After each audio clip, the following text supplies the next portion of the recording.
Жалғастырайық.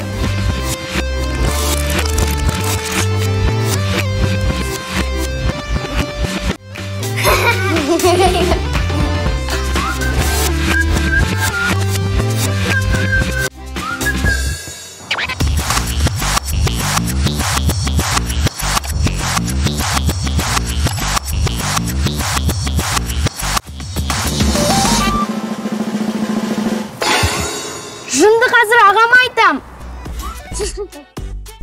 Ой, ойнамай-ақ қояйықшы. Қойш қыз, қой. Онда Мақпалдың шашынан тартпай-ақ басқа нәрсе ойластырайық. Қазір ағасын шақырып келсе, пәле болады. Ой, қорқақ екенсіңдер ғой. Неден қорқасыңдар? Ағасы бізді жеп қоймайтын шығар. Өзім-ақ барып тартам, қараңдар.